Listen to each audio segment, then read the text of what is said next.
En chantant, je me disais, s'il y a un mot qui vient, qui me monte à l'esprit, c'est le mot victoire. La victoire, c'est que nous puissions être là ce matin. La victoire, c'est que nous puissions à nouveau, peut-être sous une autre forme, d'une autre manière, nous rassembler et vivre le culte. Mais une chose est certaine, c'est que nous sommes là et nous sommes à la bonne place. En vous voyant, en vous regardant, tout à l'heure, je me disais, mais je ne sais pas ce qu'ils ont pensé du message dimanche dernier, mais il a porté un petit peu son fruit. Donc c'est déjà beaucoup, c'est déjà une grande victoire. Quels sont ceux qui ont écouté le message dimanche dernier? Wow, c'est ça la victoire. Pour les autres, il n'est pas trop tard, puisque vous pouvez le trouver encore sur YouTube. Donc, allez l'écouter et je suis persuadé qu'il vous fera du bien. Vous pouvez vous imaginer, pendant cette période, tout ce qui a pu se passer, tout d'abord dans nos cœurs, et puis aussi dans le cœur des leaders responsables spirituels des églises. Se dire, qu'est-ce que Dieu est en train de vouloir nous dire? Parce qu'il n'est pas possible, il n'est pas pensable que Dieu n'ait pas quelque chose à nous dire. Quand la moitié de l'Église dans le monde est confinée, c'est qu'il y a sûrement quelque chose de la part de Dieu. Moi, il me semble. Autrement, ce n'était pas nécessaire. Rappelez-vous également le sermon sur la souveraineté de Dieu. Rien ne se fait sans la volonté de Dieu ici-bas. Donc si Dieu permet, c'est qu'il y a quelque chose à faire ou quelque chose à dire de la part du Seigneur. Vous savez que ce que nous avons vécu, et là, soyez fiers, ça ne s'est jamais passé dans l'histoire de l'humanité, dans l'histoire de l'Église. Ça ne s'est jamais produit. Et vous avez vécu ça. Soyez fiers un petit peu. Dire, j'étais là quand même. J'étais présent, on a connu ça. Vous pourrez raconter ça à vos enfants, vos petits-enfants, pour certains, vos arrière-petits-enfants, hein, et dire, nous étions là. Nous avons traversé ça. Nous avons vécu quelque chose d'unique. Vous pouvez avoir une certaine fierté par rapport à ça. Mais qu'est-ce que vous raconterez à vos enfants, à vos petits-enfants? Parce qu'ils vous poseront la question. Papa, papy, arrière-papy, et qu'est-ce que tu as fait pendant cette période? Qu'est-ce que Dieu t'a dit? Pourquoi Dieu a permis cela? Qu'est-ce qui en est ressorti? Qu'est-ce qu'il y a eu de nouveau après cette expérience? Ce sera vos réponses, ce sera la mienne. Moi, je pourrais leur dire, pendant cette période, j'ai bien mangé, je ne me suis pas trop dépensé, j'ai fait ceci ou j'ai fait cela, mais je pourrais aussi leur dire ce que Dieu m'a dit. Et c'est ça qui est le plus important. Quelle a été ma lecture, mon analyse de cette période? Et qu'est-ce qui a produit, quel changement a été produit suite à cela? Dieu, je pense, Dieu n'a pas le loisir de nous parler pour rien. Si Dieu veut nous dire quelque chose, c'est parce que son message est important. Et ce matin, j'aimerais voir avec vous peut-être encore 3 choses importantes qui me sont venues à l'esprit. Le premier, c'est le texte dans l'évangile de Matthieu qui nous parle de la construction de la maison. Vous connaissez cela, vous pouvez chercher dans l'Écriture, mais je peux aussi vous le commenter. Jésus donne une parabole d'un homme qui a construit une maison. Du moins 2 hommes ont construit chacun sa maison. Un a construit sa maison sur du roc et l'autre, il a construit sa maison sur du sable. Et puis, les 2 maisons étaient de 2 très belles maisons. On pourrait dire elles étaient identiques. C'est-à-dire, d'apparence, de l'extérieur, vous n'auriez pas vu la différence entre celle qui était construite sur du sable et celle sur le roc. puisque les murs étaient les mêmes, les portes étaient les mêmes, les volets étaient les mêmes, le toit était le même, tout était identique. C'est-à-dire, de l'extérieur, quand vous passiez dans la rue, ça ne pouvait pas, j'allais dire, vous interpeller, puisque les maisons étaient les mêmes. C'est un petit peu ce que nous retrouvons dans la parabole du blé et de l'ivraie, vous connaissez tout ça. Où, d'apparence, l'ivraie ressemble étrangement au blé. On ne peut pas voir au départ une différence. C'est seulement lorsque la saison vient et que les graines arrivent à maturité que nous pouvons un petit peu distinguer l'un et l'autre. Mais pendant tout un temps, nous ne voyons rien. Et de la même manière, ces deux maisons, tant que la tempête ne vient pas, vous ne pouvez pas voir quelle est la différence, puisque ce qui est caché, c'est ce qui va faire la différence. C'est-à-dire ce qu'on ne voit pas au regard, à l'œil humain, cela nous échappe. Seule la tempête va révéler les choses, et à travers la tempête par laquelle nous sommes passés, je vous le dis en toute simplicité, il y a des maisons qui se sont écroulées, des maisons spirituelles se sont écroulées, tout simplement parce qu'il n'y avait pas suffisamment de fondement. On ne construit pas quelque chose sur rien, sur du vide, ou du faux semblant, ou sur quelque chose qui est artificiel, et encore moins notre vie spirituelle. Si nous voulons qu'elle puisse résister à toute épreuve, il faut un ancrage fort, très fort, qui se trouve dans ce livre, pas ailleurs, dans ce livre. Et cette parabole, simplement, nous rappelle quand la tempête est venue, la maison qui était bâtie sur du sable a été emportée. Et ça a été une grande ruine. Pourquoi? Parce qu'après avoir entendu la parole de Dieu, cet homme-là n'a pas aligné sa vie avec la parole de Dieu. Il n'a pas obéi à la parole de Dieu. L'obéissance à la parole de Dieu, c'est ce qui fait nos fondations dans la foi. Et qui peut nous rendre inébranlables, quelle que soit l'épreuve. L'autre maison a été frappée de la même manière. Sauf que par les fondations, elle ne s'est pas écroulée, elle a tenu bon. Et je bénis Dieu que vous soyez là ce matin. Amen. Ce qui est pour moi un bon signe.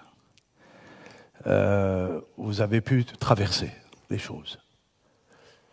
Alors, bénissez Dieu pour cela. Rendez-lui grâce pour cela, pour sa fidélité, sa protection, pour sa joie qui est en nous, pour la vie par le Saint-Esprit qui est en nous et qui peut, lui seul, nous rendre inébranlables. Amen. Continuez et vérifiez toujours vos fondations, tout le temps. Jetez un petit coup d'œil pour voir ce qui se passe. Sondez un petit peu. Dire où est-ce que j'en suis? En quoi je crois? De quelle manière je crois? En qui je crois?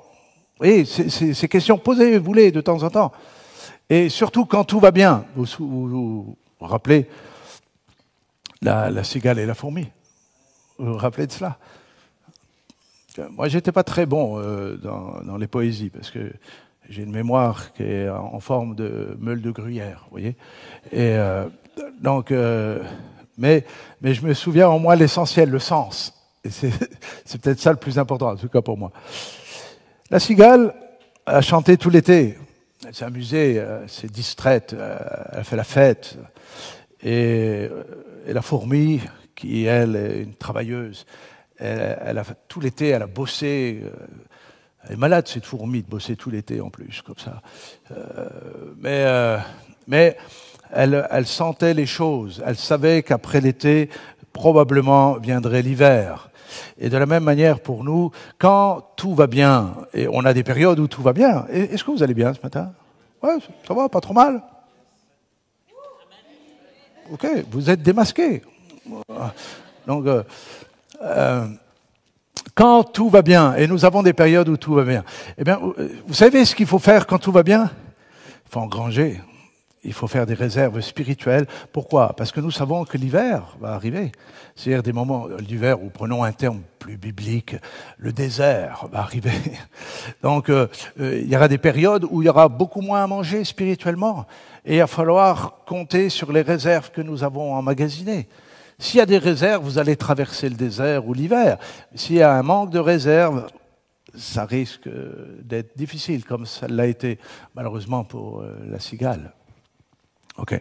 Le deuxième texte que je vais prendre, donc le premier, c'est pas la cigale et la fourmi, vous avez bien compris. Le premier, c'est la parabole des deux maisons. Le deuxième texte se trouve dans l'évangile de Marc. Et il m'a semblé intéressant, ce texte. Moi, il m'est apparu différemment ou autrement dans ma lecture. Chapitre 8, verset 22. Jésus va guérir un aveugle.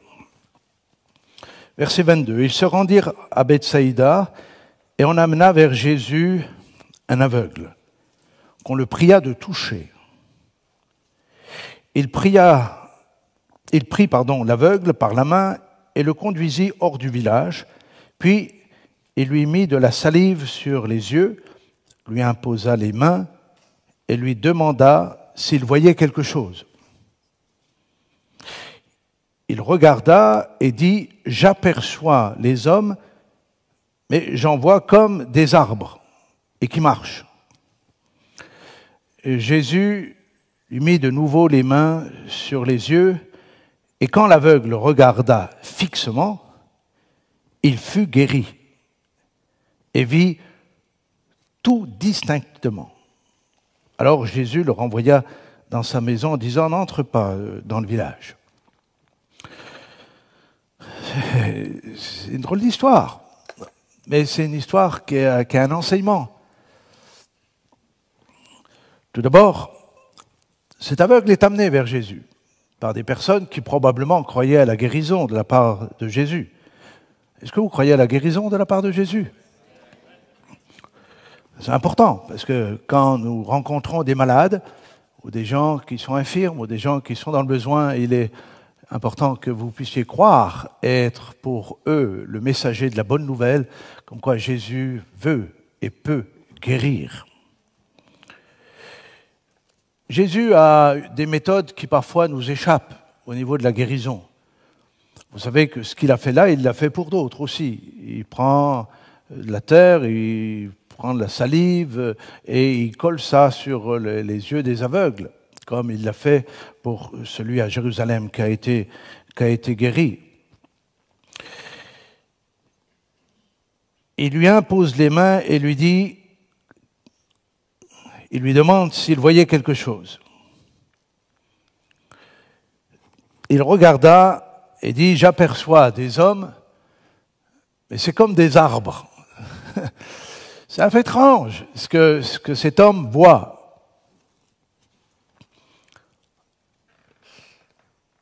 Il aperçoit des ombres, mais il voit ça et il pense que c'est des arbres qui marchent. C'est-à-dire qu'il y a eu une guérison, mais partielle, pas totale à ce moment-là. On aurait pu s'arrêter là et dire, c'est déjà mieux, il est aveugle et maintenant il voit des hommes comme les arbres. On va le laisser comme ça. C'est mieux que de rien voir. Et je me pose la question, si parfois nous ne sommes pas comme cet aveugle guéri, mais à mi-chemin. Sur le plan spirituel, je parle. Qu'est-ce que nous voyons? Est-ce que nous voyons clairement ce que Dieu veut faire, ce que Dieu veut dire, concernant notre propre vie d'abord, puis bien sûr la vie d'une communauté ou la vie de l'Église? Nous ne pouvons pas marcher ou suivre Jésus ou rentrer chez nous, puisque c'était le cas. Il le renvoie chez lui, pas dans le village, rentre chez toi. En ayant une vision claire, c'est-à-dire une perception spirituelle claire dans notre vie. Certains ne voient rien du tout, sont comme aveugles. D'autres voient partiellement, c'est-à-dire ils voient des choses, mais c'est des choses bizarres. Ils ont une vue qui est à peine éclaircie, mais pas suffisamment claire pour voir et comprendre ce qui est devant eux. Sachez, bien-aimés, que la volonté de Jésus sur nos vies, sur votre vie, sur la mienne, c'est que nous puissions voir. Et Jésus va devoir à nouveau prier. Pourquoi n'a-t-il pas été guéri dans un premier temps? Pourquoi fallait-il s'y reprendre à 2 fois? Qu'importe. Ça a été peut-être comme, imaginez-vous dans un placard complètement noir, et puis d'un seul coup on vous met un spot sur les yeux. Ça vous éblouit, ça vous agresse. Même cela, Jésus va en tenir compte. Une pleine et totale révélation sur notre vie, est-ce que nous sommes à même de la recevoir? Pas forcément. Ou peut-être pas pour vous. Mais le chemin de Jésus, c'est néanmoins de guérir cet aveugle. Et le chemin de Jésus dans notre vie, c'est néanmoins que nos yeux s'ouvrent spirituellement. C'est cela qu'il veut faire. Et il prendra le temps et il prendra le moment pour le faire. Et s'il faut s'y reprendre à plusieurs fois en ce qui vous concerne, il le fera. Pourquoi? Parce que le désir le plus profond que Jésus veut nous adresser, veut faire, c'est que nous ne soyons pas ou nous ne soyons plus des aveugles spirituels. Et voyez-vous, ce temps par lequel nous sommes passés, si nous faisions une analyse, j'allais dire générale, nous serions peut-être surpris de savoir ce que les uns et les autres, à titre individuel et aussi dans la perception de l'Église, qu'est-ce qu'ils ont vu. Parce que le but de cet homme aveugle, et c'est ça qui est intéressant, c'est qu'il a pu rentrer chez lui seul. Il n'avait plus besoin d'être accompagné par d'autres à cause de son handicap, à cause de son infirmité. C'est-à-dire, sa guérison l'a rendu libre. Et le fait de voir nos yeux s'ouvrir nous rend libres spirituellement. Et c'est cela qui est important, que nous puissions comprendre. Donc, si vous avez encore des problèmes de vue sur le plan spirituel, demandez au Seigneur. Venez à lui. Seigneur, ouvre-moi les yeux. Je ne sais même pas où je vais dans ma vie. Je ne sais même pas quoi ma vie elle a de sens. Je ne sais même pas ce que tu attends de moi. J'ai même du mal à comprendre ce que tu dis dans ta parole. Vous voyez, toutes ces questions, c'est parce que nous sommes aveugles. Quand vous faites lecture de l'Écriture, vous avez sûrement remarqué qu'à un moment donné, vous ne savez pas pourquoi, mais il y a quelque chose, il y a un texte qui sort. C'est comme si vos yeux, alors que vous avez connu ce texte, vous l'avez lu peut-être 5 fois, 10 fois, 100 fois, mais ce jour-là, il se passe quelque chose. C'est quoi? C'est qu'il y a une écaille spirituelle qui tombe à ce moment-là, et vous voyez le texte tel qu'il est dans son sens spirituel, et ça vous fait du bien, ça vous nourrit, ça vous guérit, ça vous restaure, ça vous donne de la vision, de la direction. Et c'est ce que le Seigneur veut faire avec nous. Et je souhaite vraiment que vous ayez eu ces moments-là et que vous ressortiez beaucoup plus forts, beaucoup plus grands spirituellement que ça l'a été il y a 3 mois en arrière. Amen? OK? Le 3e texte. C'est le texte de Néhémie qui m'a été partagé ce matin et qui tombe, j'allais dire, qui tombe à pic.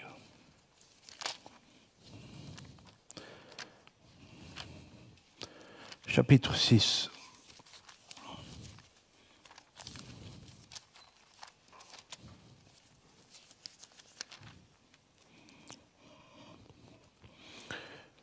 Le livre de Néhémie, je ne sais pas si vous avez déjà lu et médité ce livre-là.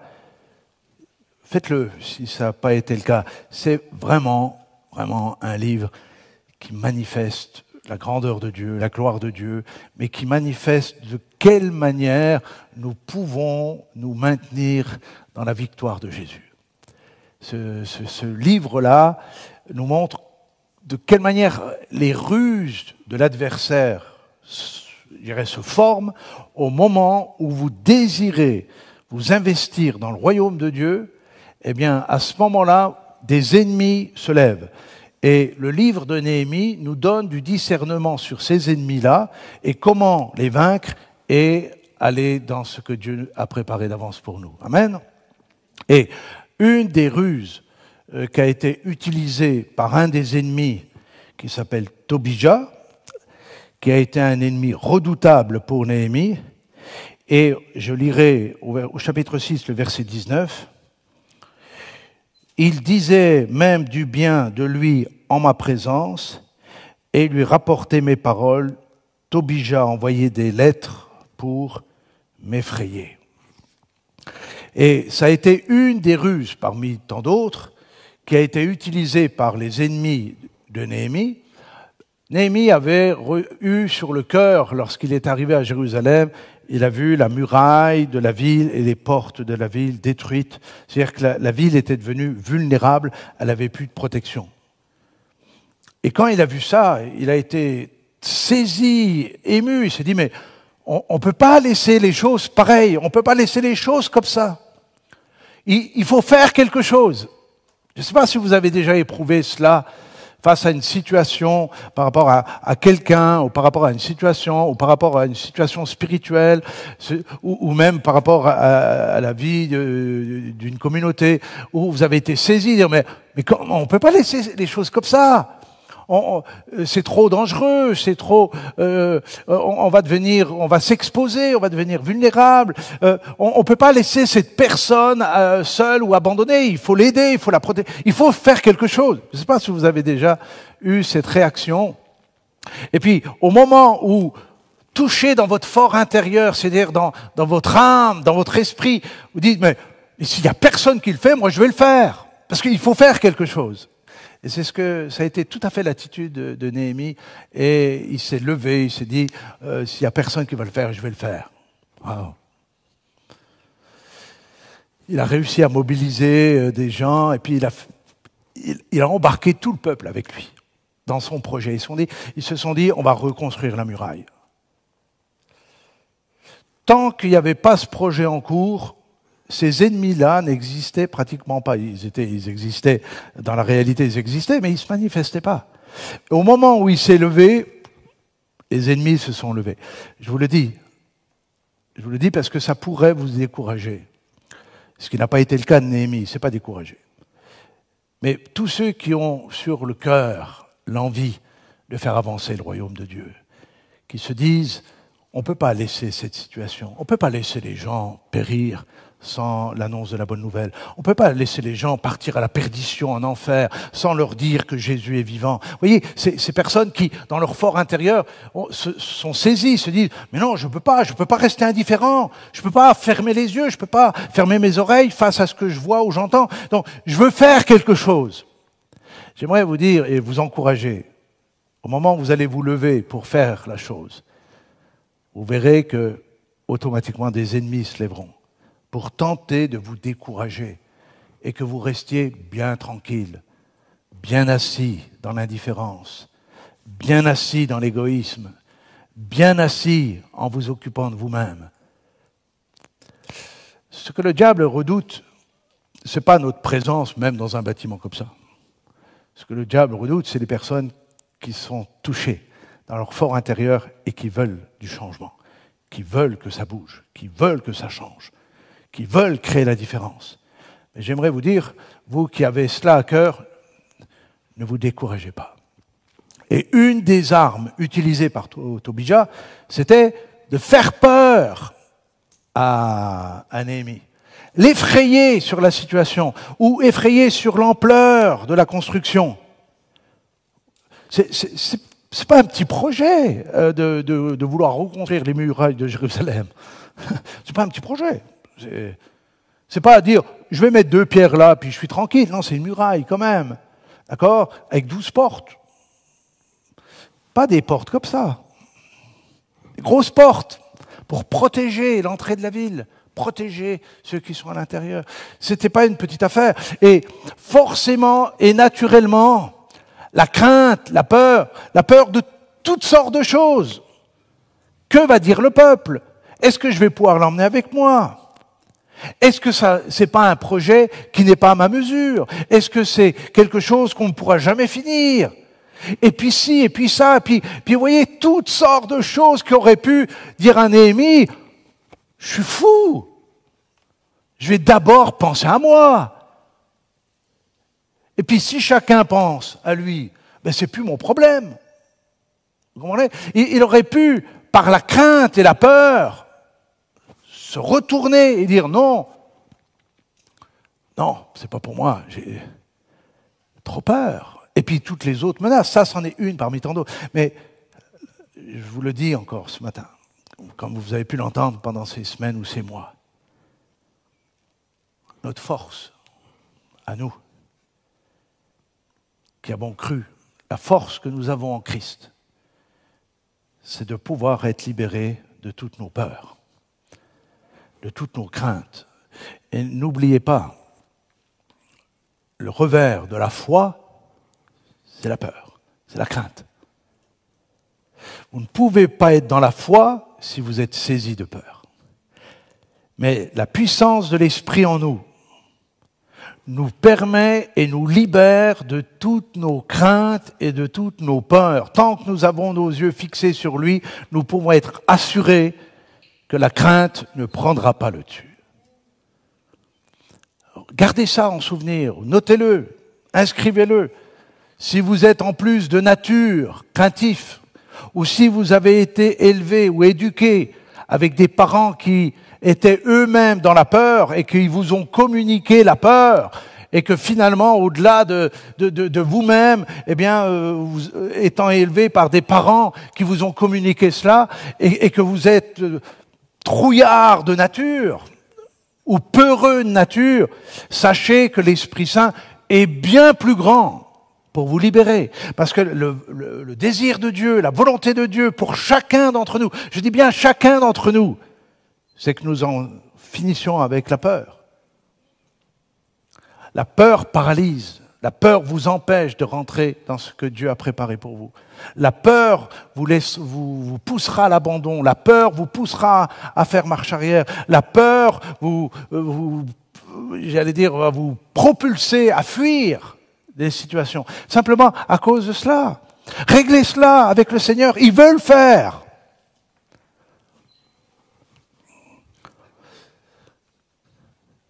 Peut-être pour certains c'est plus facile que d'autres. Moi, j'aime bien me faire peur. Parce que je suis pas un tempérament craintif. Mais des fois, on parle librement, on se revoit, on est des amis. Hein, d'accord ? Je sais que ça reste ici, bien sûr. Hein. Mais j'aime bien me mettre dans des situations où je sens qu'il y a une petite pression. Vous voyez ? Parce que cette pression-là, quand je la sens, ou quand je la sens monter, ou je la sens venir, elle me pousse vers Jésus. À nouveau, elle me renvoie vers Jésus. Et là, je dis, Seigneur, c'est maintenant qu'il faut me secourir. C'est maintenant qu'il faut m'aider, Seigneur. Et vous voyez, nous avons besoin de vivre cela. Vous imaginez, vous, une vie d'église comme nous l'avons vécu pendant 3 mois, c'est-à-dire sur le canapé, en train de regarder ce qui se passe, puis quand on est passé là, dire bon, Marvan, c'est ok, allez, hop, je rebip, je vais aller voir là, et puis un tel là, ok, wow, non, il n'est pas terrible aujourd'hui, allez, un autre, et puis, oh là, et il est midi, l'apéritif. Voilà, et on sort les cacahuètes, et puis le crément, et puis dimanche prochain, on regardera ce qui se passe. Puis si on est fatigué, ben on verra ça là, dimanche soir, à la place de regarder le film, s'il n'y a rien à la télé, on regardera une prédication. Hein, ou dans la semaine. Et puis laissez passer les semaines, les mois, les années comme ça. Quel genre de muraille vous allez construire ? Vous allez monter une muraille, mais elle sera que virtuelle. C'est-à-dire qu'elle est là le temps d'un instant, mais elle n'existe pas. Et on se dirige vers ce monde virtuel. La difficulté ou le problème, c'est quand ça gagne l'œuvre de Dieu, quand ça gagne le peuple de Dieu. Bien-aimés, 2 choses sont importantes, et vous les avez entendues. 2 commandements sont importants, et vous êtes appelés comme moi à les retenir. Tu aimeras le Seigneur ton Dieu de tout ton cœur, toute ta force, toute ton âme, toute ta pensée. Et tu aimeras ton prochain comme toi-même. C'est-à-dire ton proche, ton frère, ta sœur dans la foi, mais aussi celui qui est proche, c'est-à-dire ton voisin, ton ami, ton collègue, et puis aussi l'illustre inconnu dans la rue. Tu dois l'aimer. C'est un commandement. Mais pas simplement, ouais, je les aime. Resserre-moi un verre. Non, je les aime, mais dans une réalité, dans quelque chose de réel, de concret. Acceptons de remonter la muraille avec Néhémie. 52 jours, ils y sont parvenus. C'est possible. 52 jours, c'est rien. Vous imaginez 52 jours, moins de 2 mois pour remonter une muraille. Donc, ce qui paraît complètement invraisemblable, immense, impossible, devient possible quand le Seigneur est dans le coup. Amen. Et j'aimerais vraiment qu'on reste là-dessus. Soyons libérés de nos peurs. Et puis, est-ce qu'il y en a qui sont assez dans la crainte? Allez, on est libre.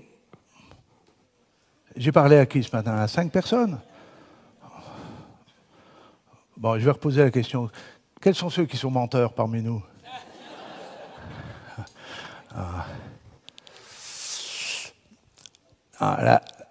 La crainte, je sais que c'est le problème majeur. Puisque l'Écriture nous le dit, vous le savez encore, je l'ai déjà dit, redit, mais on estime que 365 fois, nous trouvons dans l'Écriture « ne crains point ». Comme si Dieu lui-même voulait nous dire chaque jour de notre vie, ne crains pas, chaque matin, ne crains pas, ne sois pas dans la crainte aujourd'hui. Par rapport à ce qui vient ou ce qui ne vient pas, ne sois pas dans la crainte. Si Dieu le traite de cette manière, c'est que je pense que Dieu sait que notre nature pécheresse est craintive de tout. Vous savez qu'il y a des gens, ils ont peur de leur ombre? Et j'en connais. Je n'aurai pas de nom ce matin. Ils n'ont pas levé la main. Mais ils ont peur de leur ombre. Ça fait peur. Ça fait peur pour eux. Mais la bonne nouvelle, c'est que le Seigneur le sait et il veut nous en libérer. Il veut nous rendre libres pour avancer, persévérer, marcher dans sa gloire. Amen. Que Dieu vraiment vous bénisse richement. Soyez bénis. On aurait envie de s'approcher, n'est-ce pas? On aurait envie de se serrer. Hein? J'ai failli dire, dites bonjour à votre voisin, mais faites-lui signe de loin. Hein? Et alors maintenons-nous dans cela, parce que Seb va revenir, il va vous expliquer comment on va sortir de ce bâtiment. Ça faisait plaisir de se retrouver là. Hein? Je ne sais pas vous. Moi, j'y suis venu plusieurs fois pour les enregistrements, mais ça fait plaisir surtout, parce que je prêchais à un ordinateur, ou je prêchais à un appareil photo. Mais là, et vous voir comme ça franchement, ça fait plaisir. Vous n'avez pas trop changé, finalement. Pas trop. Je ne dis pas que vous n'avez pas changé, mais pas trop. Hein? Vous êtes toujours aussi beau. Vous êtes toujours aussi belle.